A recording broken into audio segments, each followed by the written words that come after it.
stage for a mergers and acquisitions talk, something that all of you are hearing about and experiencing in many ways at the moment. It's a pleasure to welcome John Croll, the co-founder and CEO of Truescope, Mazen Nahawi, the founder and group CEO of CARMA, and Sandra Macleod, the group CEO of Echo Research. Thank you so much for being here, and it's a pleasure to welcome you to the stage.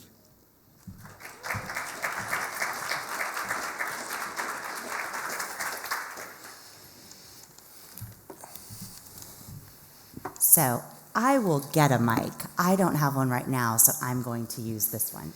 But everybody is experiencing consolidation, change, through Johnny's presentation, through Tina's presentation.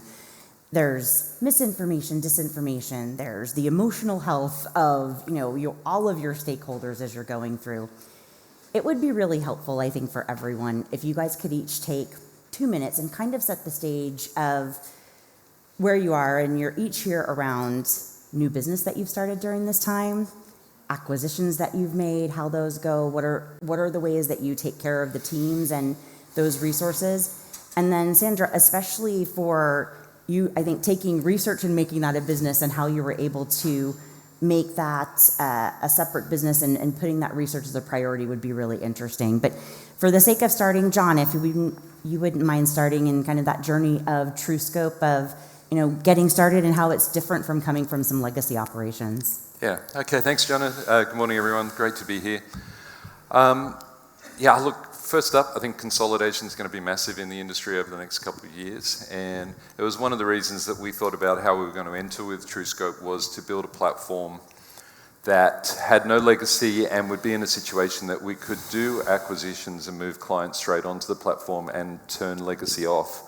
I think what we've seen over the last couple of years or last decade with private equity coming into our industry is that many times they haven't been able to integrate the platform. So, some of the legacy players have 6 or 7 platforms out there, and clients having a pretty average experience because they're having to log into many different environments. So we could have just used the capital that we had raised to go and do acquisitions straight away, but we spent a couple of years building the platform and making sure that we could lift and shift clients onto the platform. So it was very much part of our thinking. We thought that the marketplace would have a number of challenge players who would be running into this legacy technology problem and then having to look for an exit when they weren't in a great position. So it is very much of what Truescope's strategy is about, but we take our time, and probably in the questions coming up, we'll talk a little bit more about what we look for in different companies.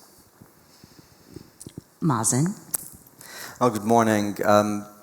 We don't really have a well thought out M&A strategy. I think sometimes things will show up in front of us and we'll give it a bit of thought. But really what I would look for in a good M&A deal would be, would it make us a better business? Or am I doing this for a banker or a PE or a VC player? If you're doing it to become a better business, then you've got the right strategy. And the checklist is pretty obvious. Do you have the right people? Is it easy to integrate? Do they have good relationships among their team, with their clients? But if you're doing it because you want to beef up your P&L or improve your balance sheet, then you're off to a wrong strategy, and usually that ends up in tears. Sandra. Thank you, and great to be here. Just a little bit of perspective. I had the great privilege of starting AMEC with a few people many years ago, and there were literally 7 of us in London. And I walk into this audience now, and I'm so impressed with, I think, the diversity, the talent, the quality that I'm seeing. It's really blowing me away.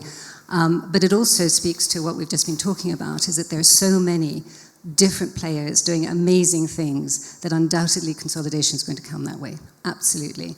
A lot of us are coming from relatively small companies, I think coming together as the market needs more evidence. Everything is about evidence-based insights. So we are definitely in the right place, but I think coming together will just make this industry even stronger. I have sold my company.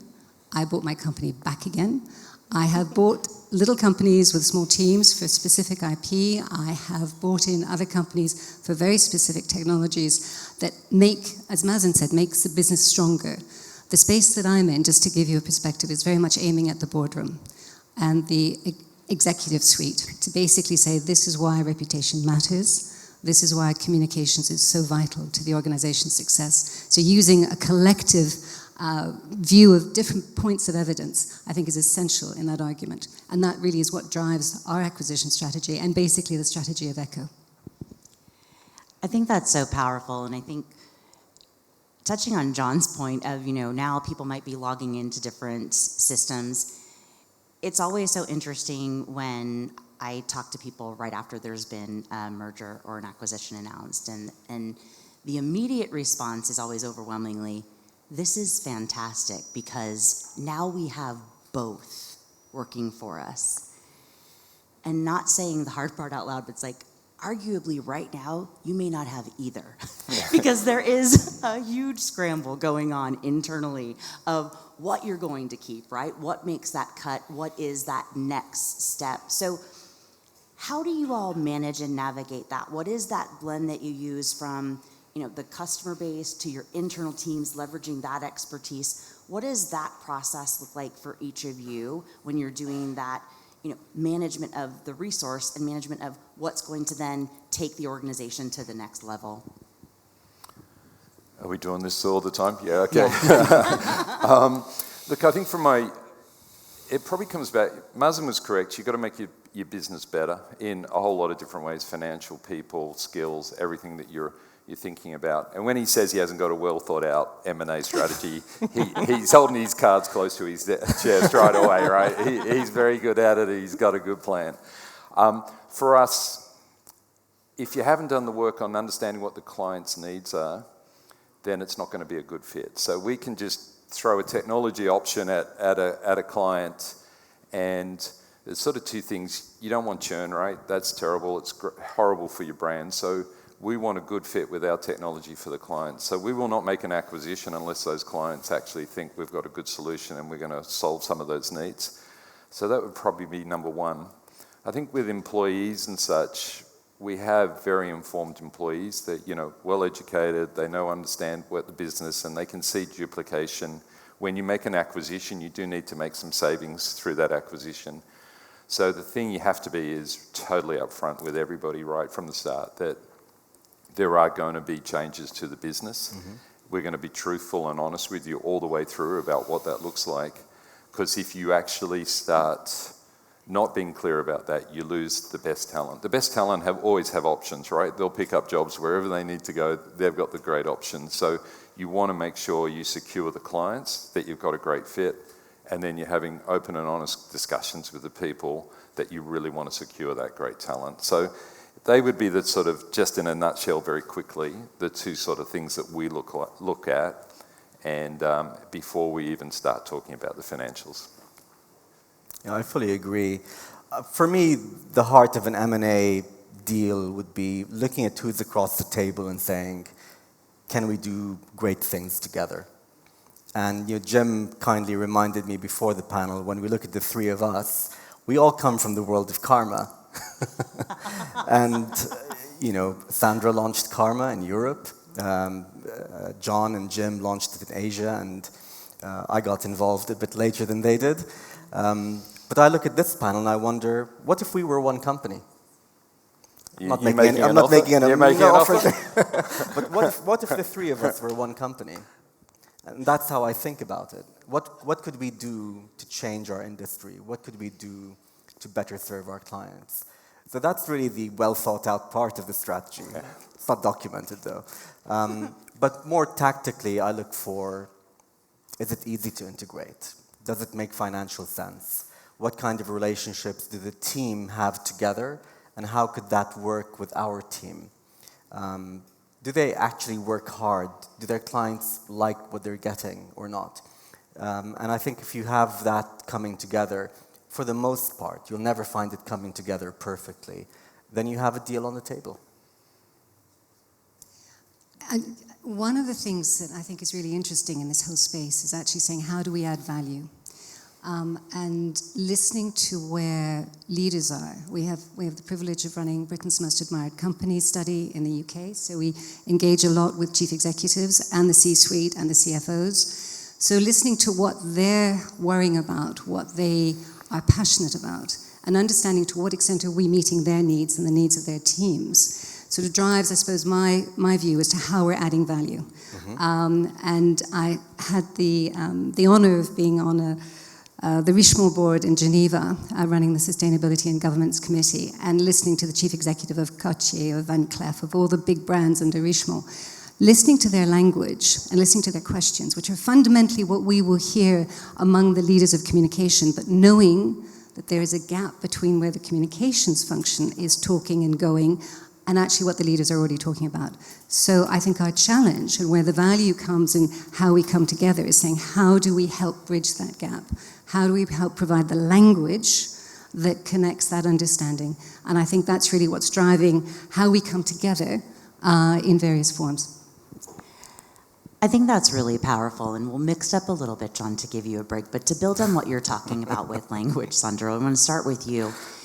When you look at organizations, and we are a connected world, but we also know that there are still a lot of very important hyper-local cultural sensitivities, values, priorities that need to be a consideration of every communication, every piece of research, every development, every curation that your organization is doing. How are you navigating that? Do you have a first market, second market? Are you looking at things for how you can bring in additional markets? How do you balance that so that you don't appear to be a XX based that also does business in? How does that work for your organization? Yeah, I think there's two things there. I think one is helping our clients understand the complexity of the geopolitical landscape we are in. Quite often the request from clients will be, we want one number for trust. And I'm going, please don't ask me that. Yes, we can give it to you, but ultimately what you need to understand is how it plays out differently across the different geographies, but also across the different stakeholders that you serve. And I think that understanding is really important. So I'll start with that because that is still an education that needs to be done at the client level. From our perspective, I'm originally French-Canadian. I'm from Montreal. French is my native language. I am very aware of bad translations, poor translations, lack of understanding across markets. There's a wonderful woman here from UNICEF, and that's how we started. When I launched CARMA in Europe, UNICEF was our first client, and we had to have native analyst languages in each of the different countries, which I think were 76 for UNICEF at the outset. And that actually grew our organizations right at the beginning because we weren't using, even in those days, Google Translate didn't exist, but we weren't using translators, we were using native analysts. And I think that sensitivity, it's where you bring in that human-led understanding and context, I think adds value to the evidence that we're providing. Brilliant. Mazen? I agree with Sandra. I think from my point of view, I try to have clarity and have my team have clarity on what are we actually trying to do and to take that to the world. We're here to provide insights which allow the client to make better decisions. And when I was growing up, the world was basically, America and the Mediterranean. Most of humanity was behind some form of a wall, either literal or metaphorical. And it's so exciting today when you see India, China, South Asia, the Middle East, Africa, all coming and becoming part of humanity and being the future GDP growth of the upcoming century. From our perspective, that changes the game. You can no longer depend on the top 10 clips in every country. You can't depend on the top 5 languages. You need to be an expert in every local environment in over 100 countries worldwide. And you're not only talking about languages, cultural nuance, knowing who the social influencers are who might have 500 followers, but they are the key ones to you at that moment in time. We have 22 offices around the world. We need triple that to really fulfill our promise. We will get to that point. We will get to the point where the insights we deliver are truly global, truly meaningful and actionable, and are representative of the world. I think the way we, as researchers, focus on scientific sampling, we need to think of cultural sampling and make sure that we're representing the totality of human experiences and media. That's so powerful to assure that bias isn't baked into that research that we're then trying to get them to be actionable on, right? John? So, Mazen, you want to grow from 22 to 66 offices. Are you going to do that through acquisition, or are you going to be organic? How many do you have? I'll get you part of the way there, buddy. Trying to add them up together. I think we're going to need both. I think we prefer organic growth over M&A anytime. I've always believed in, if you build the right model, a centralized technology, content, and insights model, then you can put commercial consultants, 2 or 3 of them, in any country, and you have an office. And that's exactly what we did in Asia. We launched in 2019, COVID hit in 2020, and now we have 5 offices and 50 people, mostly front office people, because they didn't need to build new technology. They didn't need to build a content base. They didn't need to build a brand. They were given that. Can we do that in all 50 states? Absolutely. So I think if you have the right model, which is genuinely scalable, and like you said, John, taking away the legacy of the past, not building things to deliver a pay-per-clip model or whatever, but true insight, then I think you can grow to not only every 66 countries, but onto every laptop, tablet, and mobile phone around the world. You know, we have a universal product, but we continue to act in a boutique-y manner. And we need to end that culture and start thinking we should be a $100 billion industry. And if we don't behave in that way and build for that scalability, then we'll never get to it. Yeah, no, good. Thanks, mate. So from my point of view, I agree. And like, I think where Sandra's heading to the boardroom, that's where the opportunity is. I mean, we used to be constrained into corporate comms, PR, and the budgets are relatively small because we didn't have the insights to show the effect on reputation and such. And now you think about all the speeches we've seen on stage, those metrics probably used are now giving us the insight, or giving the people that we serve inside our clients that opportunity to move into the boardroom and have those discussions, which means much larger check sizes. For us, we're looking at how we can use technology as far down that path as possible, and then use the smart people to actually interpret that and produce what's needed at the boardroom. We've seen so many years of people, very smart people, doing coding and doing some of the volume-based work, where we want to solve that with technology and then move that to the smart people getting the insights that they need to be able to sit in front of their clients and talk to them through that sort of strategy and alignment. So I think it's a scale attribute business at the moment. The scale that we have to do is enormous. And then the other side is the media cycle and the social media interaction is so fast now. In our minds, you have to be very close to the event, instead of actually having reports that go far down the path. So they're the sorts of things that are driving us into what we're thinking about how the industry will change. One of the questions that I know, based on early conversations when people saw this on the agenda, was, what do you look for? What gets your attention? How should people be positioning their company if they're looking to get the attention to be merged or acquired by an organization that they believe that there is a good fit? What's the best way to, create that shiny thing effect and then get themselves in front of the right organization to be incorporated? Okay. I'll start with you this time, Mazen. Well, I've never sold my companies. I've never gone through that exercise. But for whatever reason, people tend to think that CARMA is sitting on, a big oil field and pumping it out at $100 a barrel. We're not swimming in cash. So we get propositions regularly, maybe 1 or 2 a month, from within the industry, from outside of the industry. And I'm not sure many people are packaging it right. I think most people just want to get out. And I think that term exit is one which I have very little respect for. If you're living your dream, why the fuck do you want to exit? Excuse my French. The poor old French get it. Like, why do the French get it? Sorry about that. Excuse my foul language. Why would you exit your dream? Where's the logic in that? Now, if you want to retire, I get that. and I have a lot of respect for a colleague of ours, Tom Veazey. He was in his 60s, he'd done his thing, made his money, he wanted to retire. I respected that. And he stayed with us for a few years after he sold to me. But I think you need to sell for a good reason and be honest about it. Say, look, I just want more time with my family. I need more money. I can't handle it on my own. I can't invest in AI on my own. I need to be part of a bigger thing.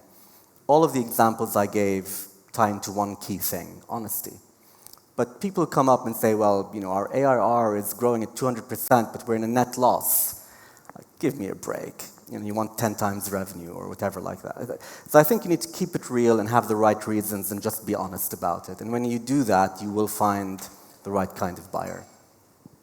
John. Go on, go. I think this is a really important point. So for context, I've sold the business, I've worked with private equity, I've IPO'd a business, and we've made probably 13, 14 acquisitions inside the industry. So I've seen both sides. So I think it's super important that if you're looking to exit, it's about an 18-month journey. And it starts with an emotional question first up to yourself that, are you ready? You only get a chance to sell it once. So you've got to be emotionally ready for it. And from a buyer's point of view, sitting across the table, we want to see that emotion that you are ready to exit the business and you're ready to make quick decisions. The other things around 18 months, you've got to get your business right. You've got to make sure your top line's working well. You've done a lot of optimization of the business and you're going to get the best possible price because you've taken it on a journey over that 18 months to make it a good look for a buyer. Don't take everything out of your business. You need to leave a little bit of blue sky for the next person coming along. You always got to leave a little bit on the table. But think about that 18-month journey or whatever that time is that you've got to work around a strategy to make a clean exit. The other thing is if you've made that decision to make an exit, you're controlling the timing of it. If you're getting one of us coming to you around the time, that means it's good for our strategy. We've got the cash. We know it's a good time to get into your business and we're trying to actually disrupt your timing.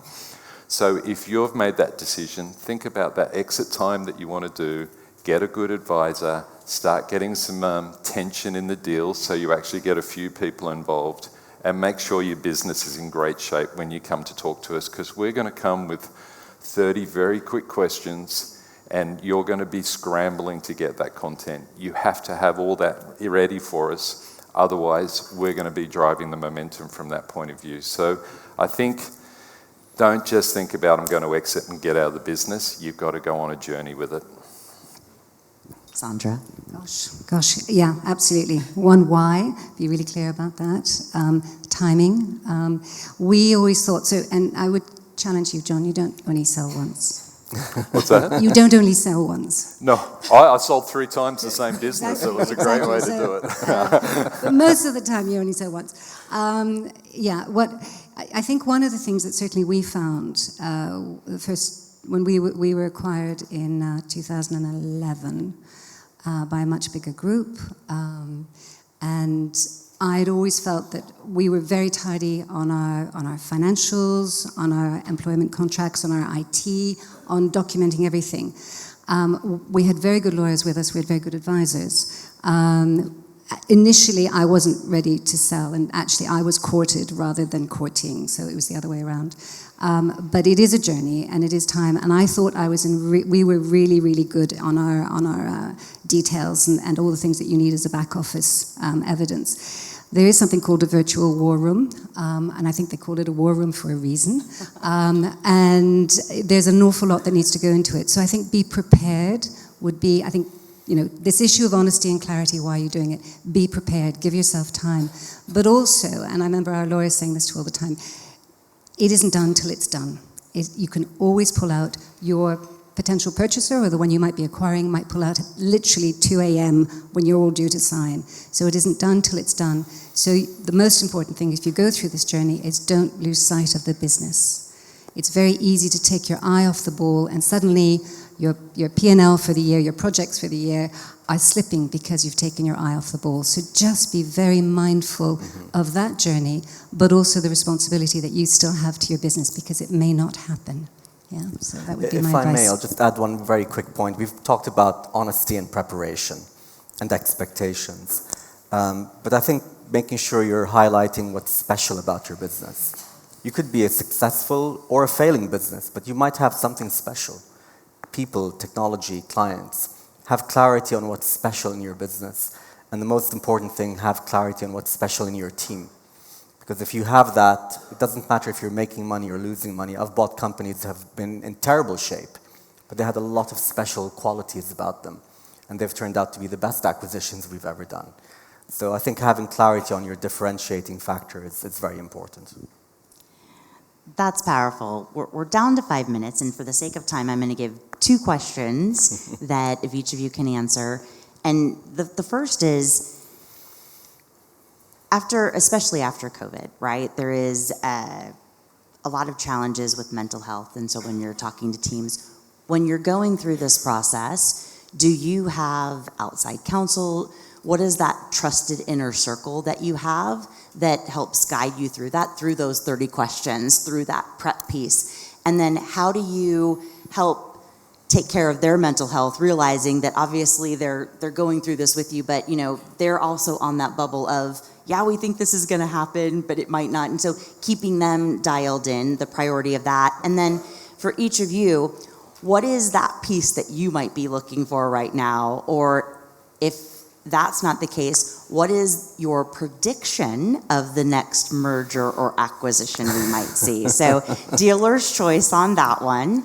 And I will start with the person I think who's had the most recent acquisition on the stage. I believe that is the lovely Sandra, just a week or so ago.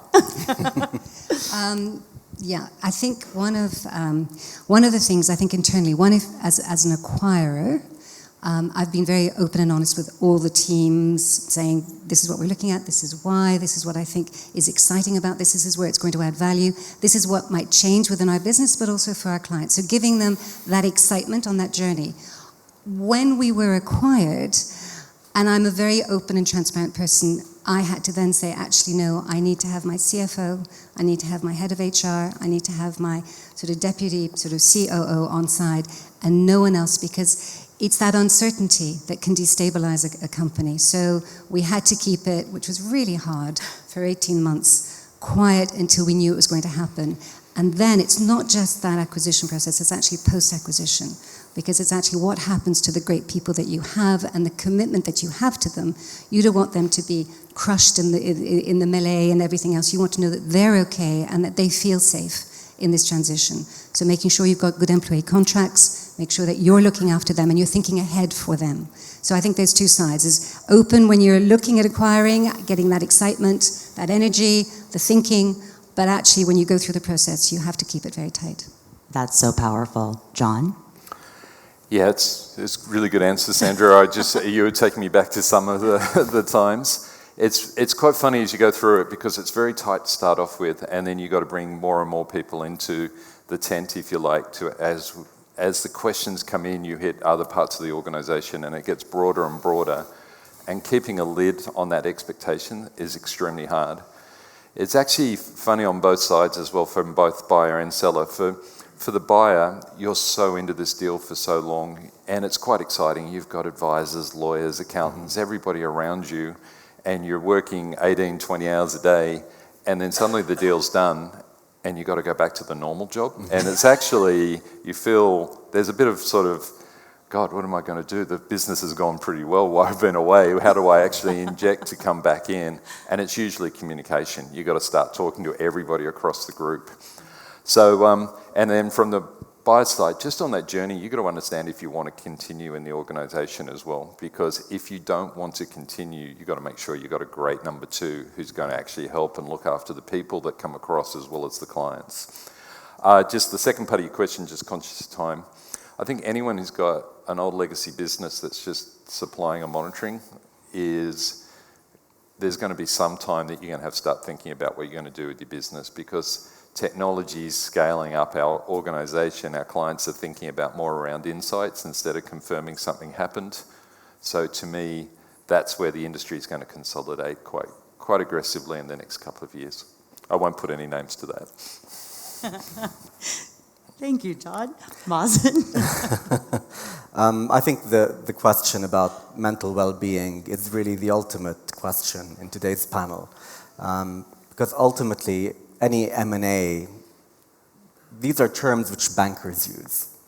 But when it comes to us joining forces as teams, as colleagues, as friends and partners, it's all about trust.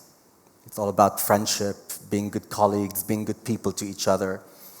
And we are evolved monkeys equipped with space technology, and we're not doing a good job at living our lives well. And I think you'll find that culture of being too difficult on each other, too harsh on each other, is now the mainstream.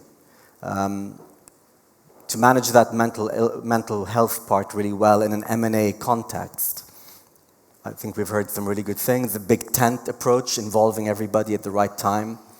And you have to do that more quickly than before because the kind of due diligence you do in an M&A is so broad-based. You need to involve many people in your team quickly, and it's so complicated. You need to do it early. But I think that empathy piece is really the most important one. How do you show a pathway to belief in what we do? And I think there's a belief deficit in our industry. And there's always a belief deficit when you sell. I'm pretty confident about that. The ones who have the lowest belief deficit are the ones who keep the sale to the very, very end. And I think we should be in it for the long run. And those who join us, whether any one of our 3 companies or whether we want to join another company, it should be because we have a shared belief, not because we're looking at it purely from a financial point of view. In terms of the next deal, I don't know, should we make the announcement now? We have nothing planned imminently. There's always a dozen conversations happening at any given time. I'm sure we'll do at least one more in 2024. And hopefully we'll live up to the ethics and values which make a good deal work. Wonderful. Thank you all for your time. I'm conscious Sandra needs to catch a flight. Please join me in a huge round of applause for all of you for sharing your time, for sharing your expertise. We really appreciate you. Well done, Sandra.